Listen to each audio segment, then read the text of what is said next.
Upat ka tao samdan atol sa engkwentro human giatake sa mga armadong sospek ang Police Community Assistance Center sa Sultan Kudarat Public Market sa Maguindanao. Tulo ka sospek na dakpan ani ang report. Nakurat ang mga residente sa Barangay Simuay, Sultan Kudarat, Maguindanao, partikular sa Sultan Kudarat Public Market, nga mas na ilang palengke lamsan pasado alas 5 Martes sa hapon, gumikan sa sunod-sunod nga buto sa armas.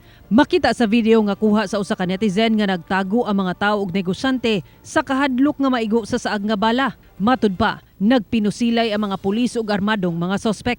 Gibutyag ni Regional Mobile Force Battalion 14 Deputy Commander Police Lieutenant Colonel Sabri Lakibul nga giharas sa mga armadong lalaki ang Police Community Assistance Center sa lugar. May na lang kay nakaalerto ang nagbantay sa mga PNP outpost hinungdan sa engkwentro. Upat ka taong samdan sa mong panghitabo, lakip ang helper sa Lamsan PNP outpost nga nailang si Brian Khalid nga naigo siyang tuong kamot. Hinuon, luwas na kini. Sa gipaygayng hot pursuit operation sa kapulisan, nadakpan ang tulo ka mga sospek nga samaran. Nailan ang mga sospek nga sila si Mojamer Abdul Karim Ismail, Oting Sanda ug Nasir Ismail nga positibong giila sa bipat nga nakasaksi sa hitabo.